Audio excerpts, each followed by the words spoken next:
The difference in these two roads depends on one factor, and one factor alone: whether the current regime in Iran is allowed to survive.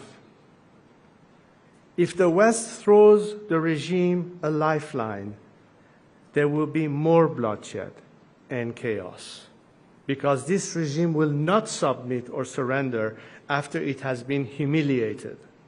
It will lash out.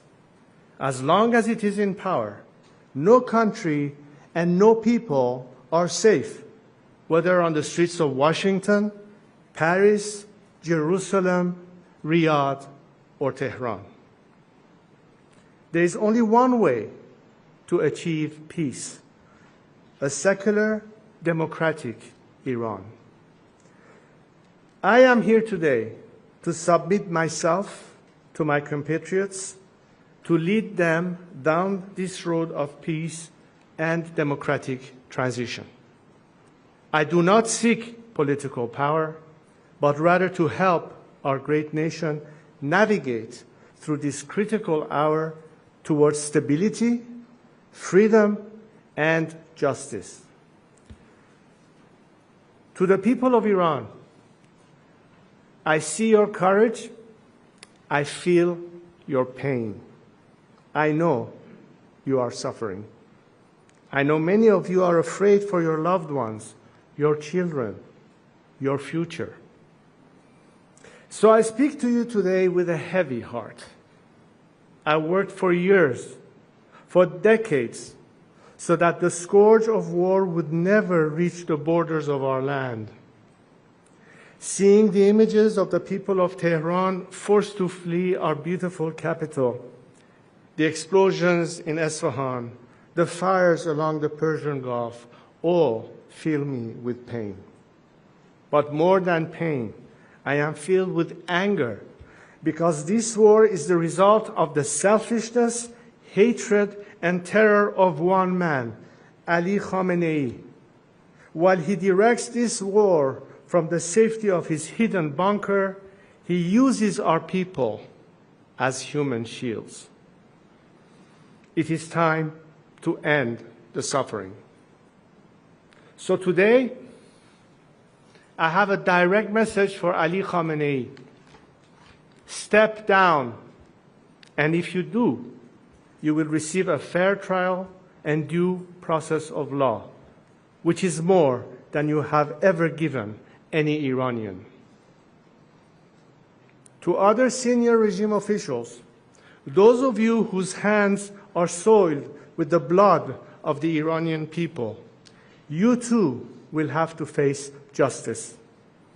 But we will not repeat the mistakes in other failed transitions. To those of you who are loyal to the Iranian nation and not the Islamic Republic, there is a future for you in a democratic Iran, if you join the people now.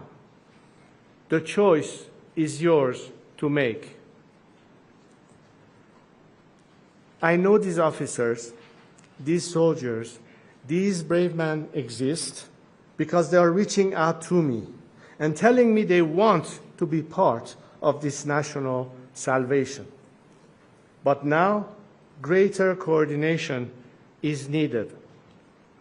So to that end, today I am announcing that I am establishing a formal channel for military, security, and police personnel to reach out directly to me, my team, and our expanding operation. This is a secure platform to efficiently manage the growing volume of inbound communications and requests from those breaking with the regime and seeking to join our movement. For those patriotic members of our armed forces, the time is now to join the nation. If you do, I will make sure your service to Iran is not forgotten and is celebrated. To the international community, now is the moment to stand with the Iranian people. Do not repeat the mistakes of the past. do not throw this regime a lifeline. You are right to be concerned about stopping nuclear weapons and securing regional stability. Only a democratic transition in Iran can ensure these goals are achieved and are lasting. Take, for example, the destruction of Natanz, Esfahan, and Fordo enrichment facilities. Yes, this has diminished the regime's domestic nuclear enrichment, but it does not diminish the regime's intent to acquire and use nuclear weapons. The regime, enraged and emboldened, will be seeking revenge and can acquire nuclear weapons from other rogue regimes like North Korea. The destruction of the regime's nuclear facilities alone will not deliver peace, but the path I offer can. So work with us to ensure a peaceful transition. Now is not the time for hesitation. Now is the time for principled action from each of us. 46 years ago, when my late father and our family were forced to leave Iran, I took an oath to God and to my country. I would not turn my back on Iran or the Iranian people. Every day since, I have dedicated my life to my compatriots. And today, I am here to reiterate it and to put myself at their service. I am stepping forward to lead this national transition, not out of personal interest, but as a servant of the Iranian people. I have a clear plan for transition and national renewal. Our transition and future democracy will be based on these three core principles: Iran's territorial integrity, individual liberties and equality of all citizens, separation of religion and state. The final form of this future democracy we seek will be for the Iranian people to decide in a national referendum. What I offer is not just a vision for the future of our country, but the plan to execute a peaceful, orderly transition. To achieve that, today I am announcing the following initial steps. First, I will convene a National Unity Summit. This gathering will include activists, dissidents, and groups from across the ideological spectrum who agree to these three principles. It will not be limited just to political groups, but business leaders, professionals, experts, and other groups with influence across Iranian society. This summit's objective will be to agree on a roadmap for democratic transition and reconstruction.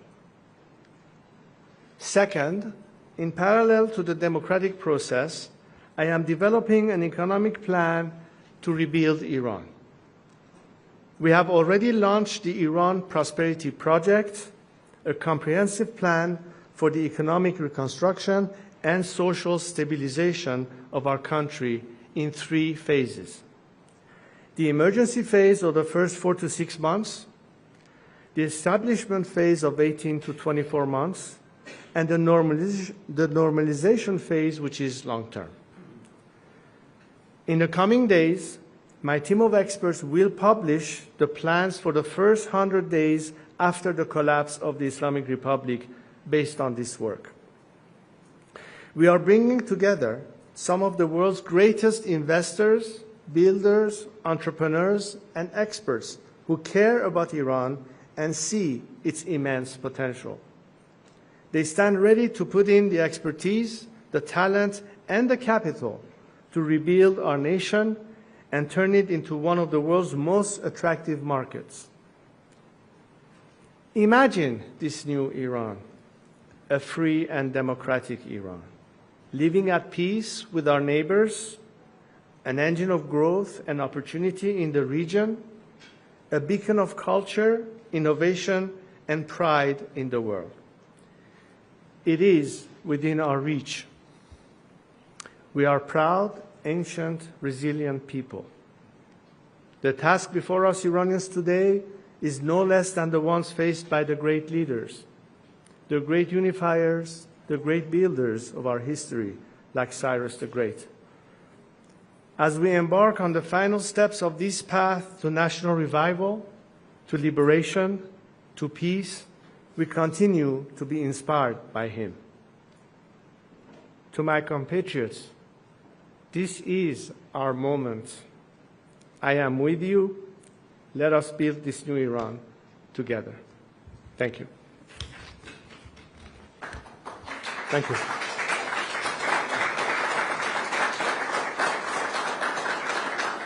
Thanks so much. Thank you, ladies and gentlemen. Thank you, Prince. We're going to take a few questions now. A few people are tapping on the shoulders. Stuart, may I please? Hello, this is Stuart Williamson, George Charles Press in Paris. Thank you so much for coming here to speak to us directly. You made very clear in your remarks that you don't seek power yourself, but you are ready to lead transition. As we're speaking now, quite rapidly, quite concrete terms, what function exactly do you envisage for yourself? Possibly as a temporary president, as a prince even, Shah? Maybe it's time to start to make that clear. And also, just if I could ask one more question about some breaking news. You've probably seen that it's confirmed from both the Iranian and Israeli sides today that Evin prison, known to house many political prisoners as well as other prisoners in Tehran, has been bombed. Do you support the striking and targeting of such places which are not connected to the nuclear or ballistic programs? Thank you so much. Thank you so much. As I said, I'm stepping in to lead this transition. I don't believe I need a title to play that role. The important thing is to be someone who can galvanize the nation, unite as much as possible the majority of democratically minded secular forces within the opposition and the political spectrum, as I mentioned. But most importantly, how can we, post-collapse, step into that phase of transition, working together, of course, with many elements who are in Iran today, who will be joining us in that effort to make sure that we can stabilize the transition phase. As in the past few hours, as you mentioned, two other targets were hit, which from the point of view of Iranians have been part of the regime's means of repression all along. The base of the IRGC, that has been always an element of repression, together, even though you might think it's symbolic, but it's very meaningful, the doors of Evin prison, without harming the prisoners inside, but basically tearing down a wall. And to me, Evin is a prison within a prison, a regime that has taken our countrymen hostage from day one. So I think Iranians are seeing that. I can imagine right now a political prisoner in Evin prison, what he thinks about that. Our time is coming. Finally, all these moments, all these movements that people have tried to fight and died for, fighting an unequal war against an extremely repressive regime, now the regime is even weaker than it was yesterday, because two other instruments, one that incarcerates them, another one that strikes them, is being eliminated. I think these are things that are, in the view of our people, positive. And they know that this is not targeting our country, it's targeting our regime. Because the only war that matters here is the war that the regime is waging on the Iranian people. And we're talking about winning that war against them.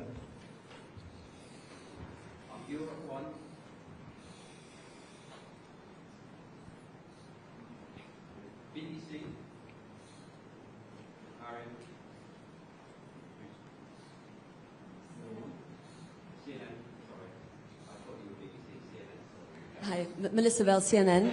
I'd like to ask you, you've said that the regime is collapsing. What do you think the role of the American strikes will be? Is there not a danger that they could unite the people behind a regime, however unpopular it is? And there's a lot of reporting to suggest that people are more clearly opposed at this stage to the war than they are to the regime.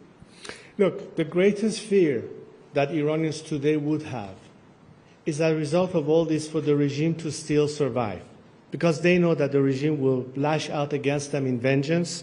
As a matter of fact, only in the last few days, the regime has already executed half a dozen people already on on the guise of being spies or even being my supporters. The regime is ultimately what people fear the most. They want to make sure that at the tail end of all this regime actually collapses, which is what I mean by saying don't throw it another lifetime. This regime is on its way down. People know it. And the biggest fear is, what if this regime was to survive? That's why I keep saying this regime must go. The only solution for Iran's liberation and for peace is for this regime to be no longer there. This is an opportunity in front of us.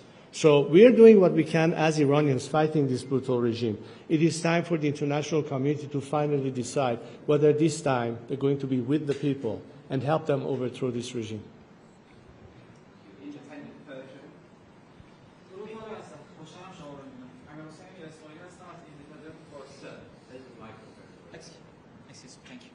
امیر حسین میراسماعیلی هم از ایندیپندنت فارسی. والا حضرت آقای ترامپ دیروز در شبکه اجتماعی خودشون نوشتن عظمت را به ایران بازگردانید. خب همه ما میدونیم که این بازگشت به عظمت طبیعتاً منظورشون اشاره به دوران حکومت پادشاه فقید ایران پدر حضرت عالی داره. آیا این نوشته آقای ترامپ از دیدگاه شما به معنای حمایت از بازگشت شما به ایران در صورت تغییر رژیم و اینکه آیا شما و مشاورینتون با آقای ترامپ و دولت ایشون در ارتباط هستید؟ و سوال بعدیم هم اینه که برخی از هموطنان ما در ایران نگرانن که نکنه این جنگ و درگیری ها تموم بشه و همچنان جمهوری اسلامی بمونه. نظر شما درباره این مسئله چیه؟ مرسی. بخش دوم سوالتون رو اول پاسخ میدم که همین پاسخی بود که دادم که تنها نگرانی که باقی مونده برای همیهنانمون این نیست که آیا رژیم تضعیف شده و در حال از بین رفتنه. این که کاملا مشهوده. اما آیا ادامه این جریان باعث همچنان برپا موندن این رژیم خواهد بود یا نه؟ به همین دلیل هستش که به جامعه بین‌المللی میگوییم این رژیمی که در حال فروپاشی است رو بار دیگر یک طناب نجات براش نفرستید.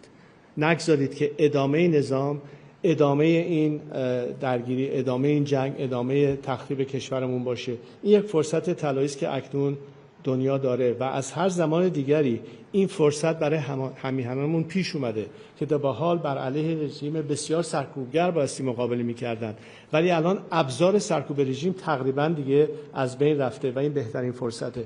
و اما هر موضع‌گیری که یه رهبر سیاسی کشور دیگری در مقابل ایران میگیره بر اساس این هستش که ما همیشه گفتیم که تعیین سرنوشت و تکلیف آینده به دست مردم ایران خواهد بود. ما توقع نداریم از اینکه یک دولت خارجی بیاد و تعیین تکلیف بکنه برای ما. ما تنها چیزی که از اونها انتظار داریم این هستش که بدونن که جنگ اصلی ما با رژیمی است که مشکل رو نه تنها در مقابل مردم خودش ایجاد کرده بلکه برای جهان و از بین رفتن نظام هم به سود مردم ایران هست هم به سود جهان آزاد. اما آنچه که سرنوشت ایران رو تعیین خواهد کرد خود مردم ایران خواهند بود. برای همینه که روند تغییر دموکراتیک رو بر مبنای که نهایتاً یه رفراندوم ملی تعیین تکلیف خواهد کرد اون رو باز تقویت کنیم و اجازه بدیم که این مسیر دموکراتیک به درستی طی بشه.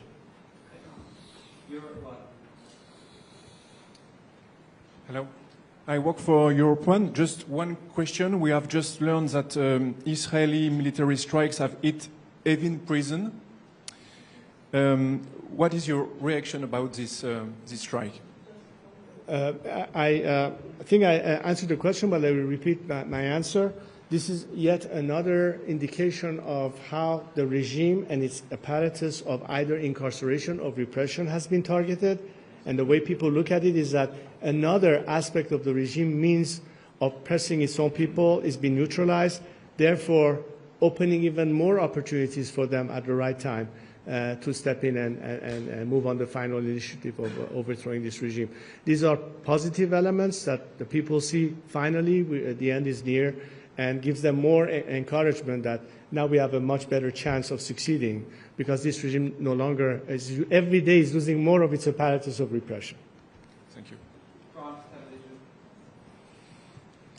Feel free to ask your question in French as well if you're more comfortable. I can answer it in French Oui, as bonjour, well. Stéphanie Pérez de France Télévisions. Justement, je voulais vous demander dans un premier temps de nous réexpliquer en français quelles seraient les grandes lignes de ce plan de transition dont vous nous parlez.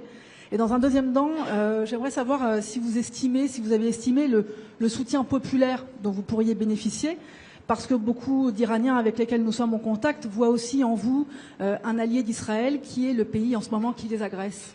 Oui. Je pense que, comme je l'ai expliqué tout à l'heure, la seule guerre qui existe, c'est la guerre du régime contre sa propre population.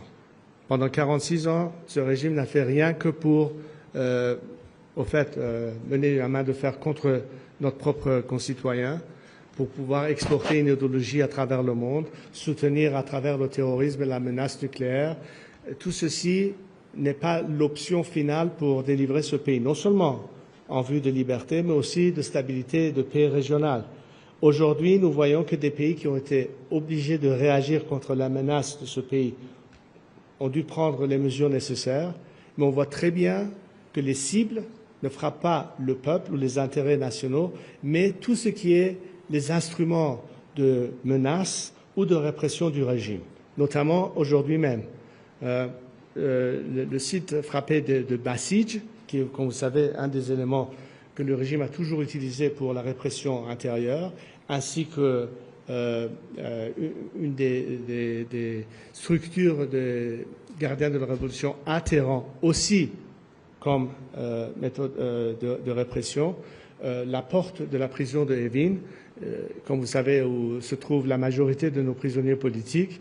Tout ceci montre que c'est ciblé envers l'affaiblissement du régime. Et l'interprétation nationale, ce n'est pas une guerre contre le peuple, mais c'est une guerre contre le régime qui est notre ennemi après tout. Et donc je pense que les Iraniens ne se sentent pas menacés comme si c'était une attaque comme à l'époque de Saddam Hussein où l'Iran est entré en guerre avec ce pays.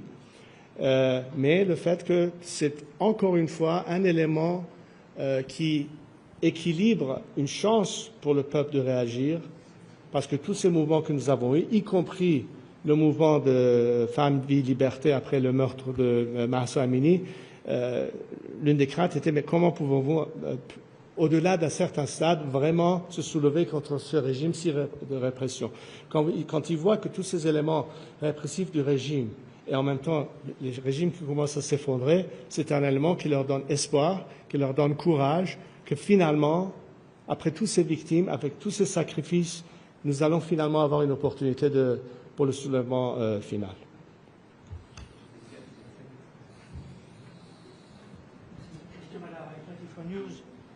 Quand feu l'ayatollah Khomeini terminait ses discours et ses interviews, il avait toujours pour habitude de dire Amar Barsha, Marosha.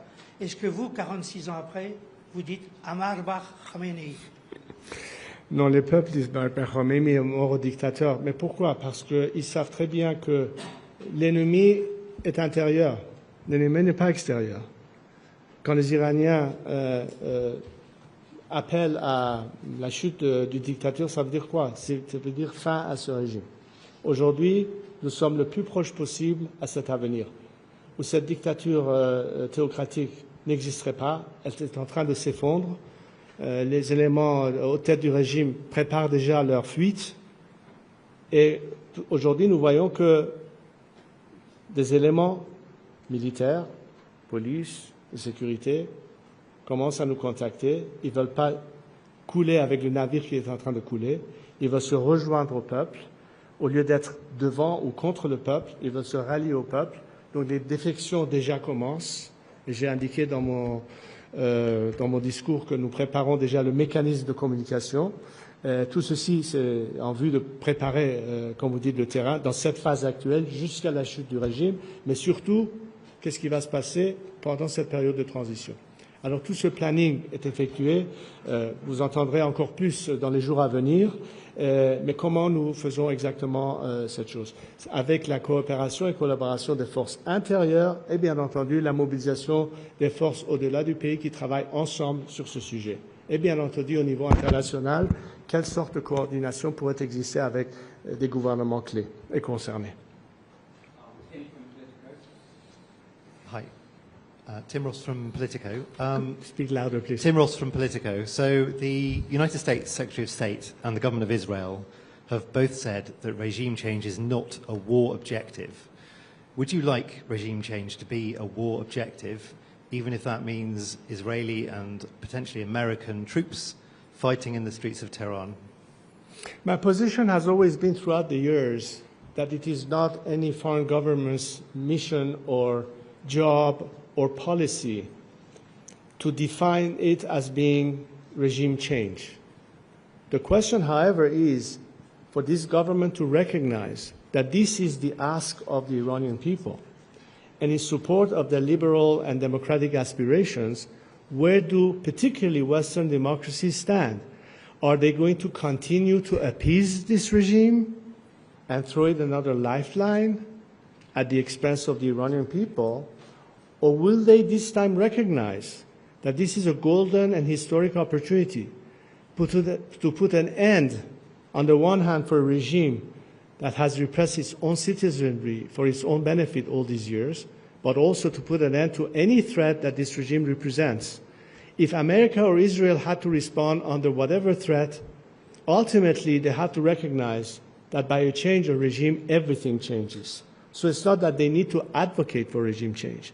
It is that they simply have to recognize that regime change is the only ultimate solution, which is exactly why I'm here today and why we need to work together so that, A, we guarantee Iran and Iranians a democratic future, but also through that democratic future, it will give the world a sense of relief and trust that that element will lead to stability, to peace, and an end to any aspect that has been threatening and menacing the world and the region because of the nature of this regime.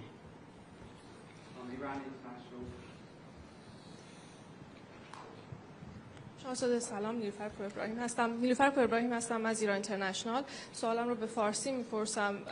خواهش می‌کنم بلندتر صحبت کنید، صداتون نمیاد. الان بهتره؟ بهتر شد. سوال اولم در مورد نگرانی‌های بعضی از مردم در داخل ایرانه. وقتی که میگید که زمان فروپاشی نزدیکه یا به خیابون‌ها بیاین و مبارزه کنید، خیلی‌ها نگرانن و معتقدن که در شرایطی که زیر بمباران هستن و حتی راهی برای خبردار شدن از این حملاتی که داره میشه برخلاف مثلا اسرائیل ندارن. آیا این درخواست از اونها برای چنین چیزی درسته یا نه؟ گروهایی که در واقع گروهایی مثل گروه‌های چپ چنین سوال‌هایی رو میپرسن، انتقاداتی رو دارن. در مورد این خواستم اگر ممکنه توضیح بدید. سوال دیگه هم در مورد فعالیت‌هایی بود که امروز اعلام کردین، مثلا تشکیل کانالی که گفتید برای پیوستن کسانی که میخوان بپیوندن یا اجلاس اتحاد ملی که گفتین تشکیل میدین. چه کارهایی در زمینه اینها تا اینجا آغاز شده؟ چه زمانی طول میکشه تا به طور کامل انجام بشه؟ و آیا با دولت‌های غربی یا نمایندگانی در داخل کشورهای اروپایی و غربی در ارتباط هستید برای برنامه‌هایی که دارید برای کمک به مردم ایران و دقیقاً صحبتی که کردید برای اینکه اون نگرانی از ماندن جمهوری اسلامی به وجود نیاد یا این جلیقه نجاتی که میگید برای در واقع جمهوری اسلامی نفرستن؟ اول از همه بگم که شما درجه هوشمندی و هوشیاری همیهنانمون رو دست کم نگیرید. کاملا میدونن که چه زمانی میتونن حرکتی رو انجام بدن و طبعا در شرایطی که درگیری نظامی هستش خب بهترین فرصت برای این کار نیست، ولی زمانش خواهد رسید. آنچه که مسلماً دارن تشخیص میدن این هستش که تمام عوامل سرکوب نظام رو دارن کم کم در مقابل خودشون دیگر نمیبینن و این باز دوباره کمک میکنه به اینکه این فرصت فراهم بشه برای اون جنبش نهاییشون. در ارتباط با اون چیزی که اشاره کردید، خب طبعا در روزهای آینده با جزئیات بیشتر نحوه عمل و برنامه‌هایی که در نظر داریم بیشتر مطرح خواهد بود برای رسانه‌ها و برای افکار عمومی و به طور کلی این برنامه‌ریزی رو داریم ادامه میدیم در جهت اون چیزی که امروز در سخنرانیم بهش اشاره کردن. و نهایتاً در ارتباط با جامعه بین‌المللی من فکر کنم که در همین چند هفته اخیر کلاً دیدگاه و برخورد خیلی از دولت‌ها و یا سرانی که تا به حال اصلاً اصل این که شاید این رژیم تغییر پیدا کنه رو رادارشون نبود، اکنون می‌بینن که اتفاقاً این مسئله داره خیلی جدی‌تر از قبل مطرح میشه و دیگر مسئله فقط این نیست که خب این نظام هست بهتره باهاش تعامل بکنیم یا مماشات بکنیم، بلکه این نظام در حال فروپاشی است و اجباراً بایستی فکر بکنن که پس از این نظام چه اتفاقی خواهد افتاد.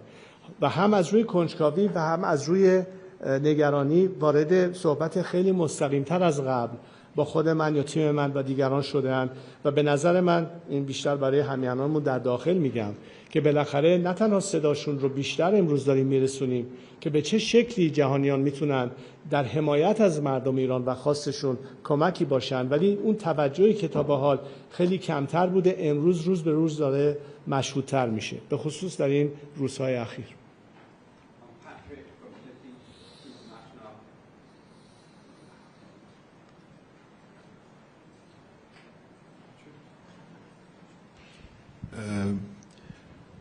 Monseigneur, de nombreuses chancelleries, notamment européennes, continuent de préférer la stabilité à la justice en disant qu'il ne faut surtout pas tenter de changer le régime. Comment expliquez-vous, or l'histoire prouve qu'il n'y a pas de stabilité éternelle sans un minimum de justice, comment expliquez-vous cette prudence, si l'on est optimiste dans les termes, ou cette complaisance, si on veut être un peu plus sévère? Patrick, c'est pas du nouveau. On se connaît depuis qu'on se connaît, presque plus de 40 ans, je dois dire.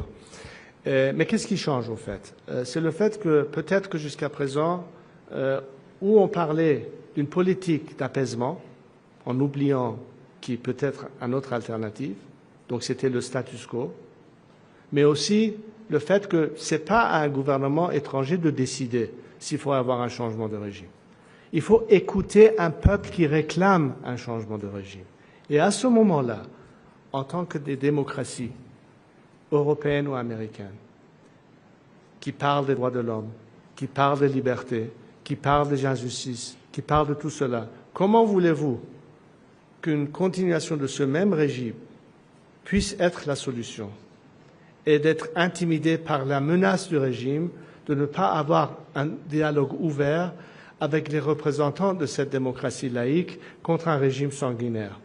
Le déclic commence à se faire, finalement, surtout parce que, d'abord, ils voient que beaucoup de mes compatriotes, la grande majorité de mes compatriotes ne veulent plus de ce régime. Ils voient aujourd'hui que des éléments soi-disant réformateurs de hier n'y croient plus et sont en train de se joindre à nous dans ce mouvement de libéralisation, mais aussi le fait que, vu que les Iraniens sont prêts à ce changement, c'est un simple choix à faire. Est-ce qu'on fait obstacle à leur demande ou est-ce qu'on soutient leur demande? Ce n'est pas une politique à mener par un gouvernement étranger de réclamer un changement de régime, mais c'est d'acquiescer la demande d'un peuple qui veut être libéré et qui veut savoir si le monde libre est avec eux ou contre eux. C'est un simple choix à faire.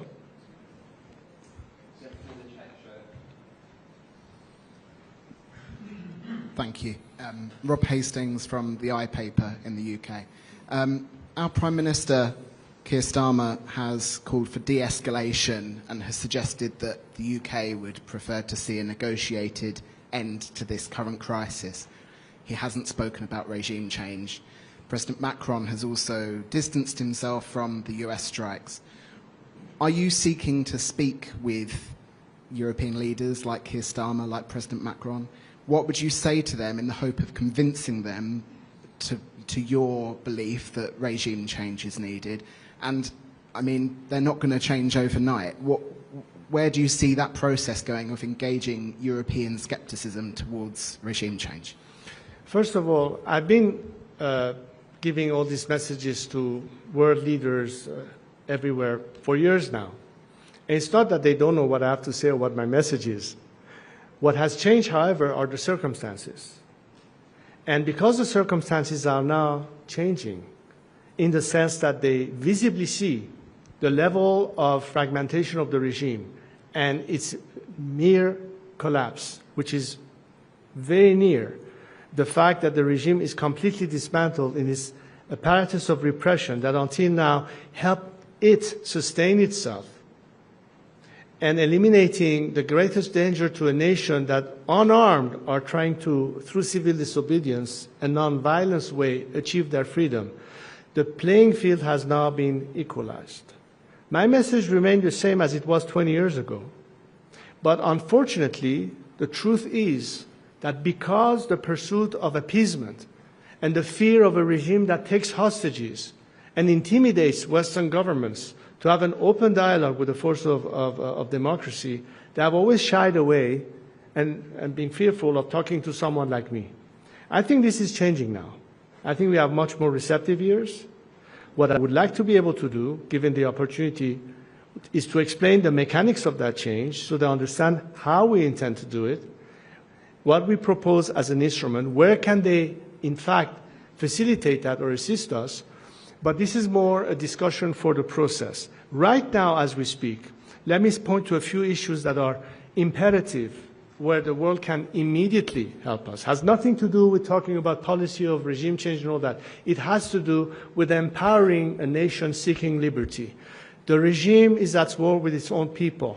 It is trying to take revenge on the people, executing political prisoners, shutting down the internet, even landlines in the last few days. They are waging war against our own people.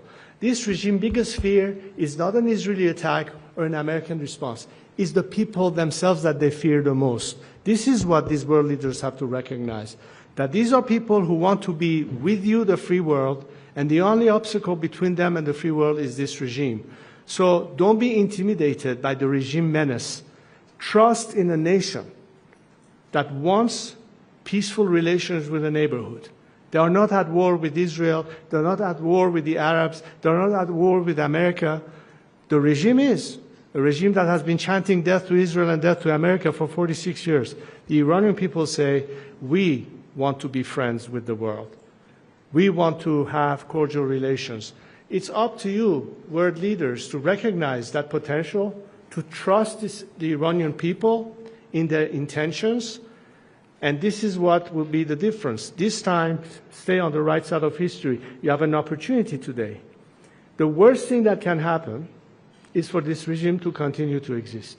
It is on its way down. We just have to facilitate and expedite the process. So more harm is not done, not just to the Iranian nation, but everything that, as long as this regime continues to survive, it can still hurt a lot. We have this opportunity. This should be the agenda, not only to eliminate this regime, but also to know that there is a plan for transition. It's not going to be chaos. It's not going to be unknown outcome. But for that, we need to be able to coordinate. So it is, I don't think it is anymore the question of whether or not or if there should be, but how can we make sure that this is a successful transition? And of course, there will be a need for very serious discussions as to how this or that country can, in a way or not, be effective in helping our cause and therefore guaranteeing our success, which is win-win at the end of the day. Okay, last two questions. Channel 12 and then the Sun. I'm afraid that we've given a lot of time for questions. Thank you very much. Hello, and thank you for being here today and for your courageous stance. I'm Elad from Israeli Channel 12. I wanted to ask you whether you're in contact with any Israeli officials or representatives, and how do you picture relations between the two countries in the day after the regime will be changed? And also, you've mentioned some of the previous attempts on to have a civil unrest to topple the regime that have been unsuccessful. What makes you optimistic that this time will be different? Thank you. Well, first of all, my team has been, and myself in some cases, in contact with representatives of various governments. As you may know, 2 years ago, I traveled to Israel. I met at the top level of leadership over there. There's an obvious understanding of the vision and what could be the future of a different Iran, and how does that play to, what could be, unlike this regime, the future of our region. I mentioned the fact that we do have the Abraham Accords, which of course was sabotaged by the regime. I think we should elevate that to the Cyrus Accords, which includes Iran as a key player into that, and making sure that ultimately we finally have a neighborhood that is stable and at peace with one another. This is the vision, and I think this is a message that has resonated very well, at least regionally. But you're right. Is this time different? It is different in the sense that, as I pointed earlier, we have had many uprisings in Iran, at least in the last decade. The last one being, of course, the Women Life Freedom Movement. And all those brave souls that have died in the process did not need to have a guarantee of success before they committed to it. They are still resilient. They will still continue fighting.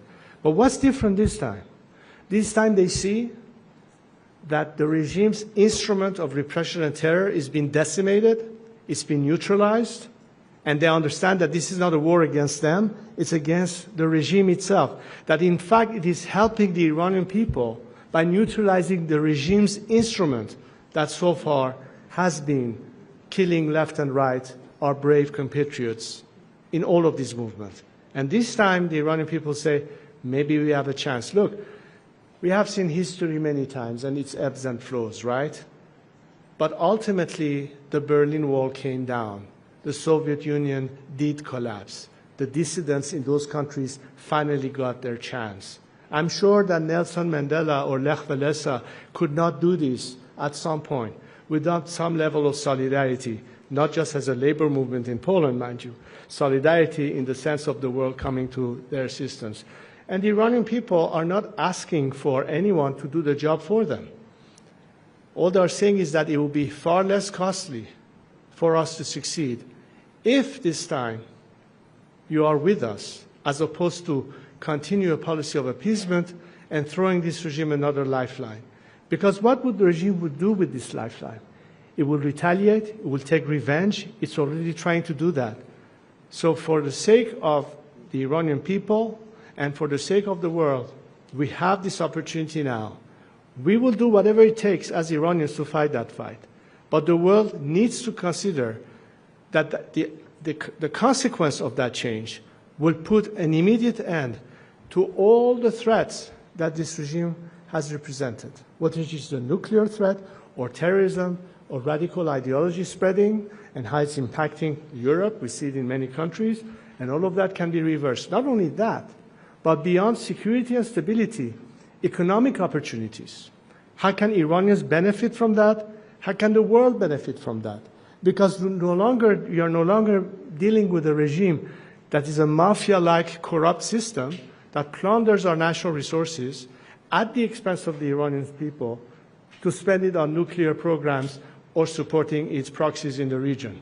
If we talk about a national government, first and foremost concerned with the prosperity of its own country by means of creating all the opportunities, but also to tell the world Iran is as I said in my speech, is a huge potential for investment and growth, and that's also in the interest of the world. But you're not dealing with a corrupt mafia anymore. You're dealing with a country that is on terms with all the rules and regulations and principles of standard practice of business and what have you. That changes everything. This is, I think, what the world needs to be focused now. How can we make sure that this is the ultimate outcome?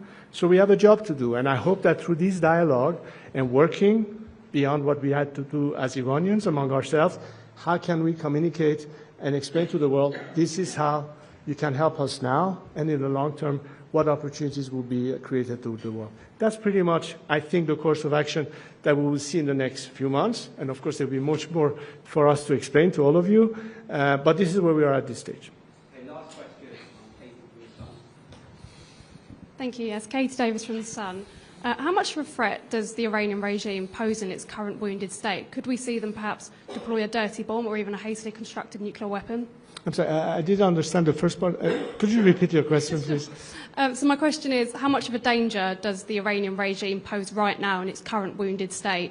Could we see them perhaps deploy a dirty bomb or a hastily constructed nuclear weapon?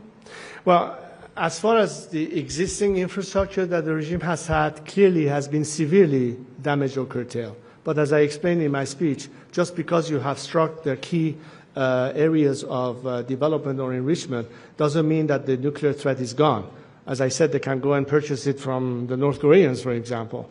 The point is that the finger on the trigger is ultimately the menace. That as long as this regime continues to exist, we should not fall under the false premise that because we've hit or neutralized the nuclear enrichment plants or what have you, the threat is gone. For a while it may be. For a while it might have delayed it. But as long as this regime continues to exist, like a bad weed, it will keep popping up in your backyard.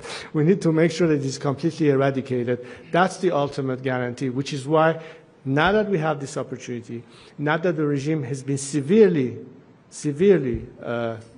emasculated, if I could call it that, when the key instrument of repression and control and surveillance or whatever it is that a totalitarian regime utilizes against its own citizenry and as a menace to the world, that is on the verge of collapse, recognize that this is a perfect window, because I always said we should not jump to the conclusion that because diplomacy has failed, then we have to engage in conflict.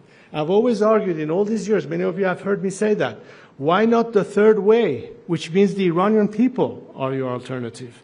You're not only limited to say, because we can't talk sense to them, we have to go and bomb the hell out of them. This is an opportunity to recognize that the regime is so weakened. Let's make the people of Iran the ultimate guarantee by investing on them, rather than hoping that through negotiations you can come to terms with a regime that it is in its DNA simply cannot comply with your expectation.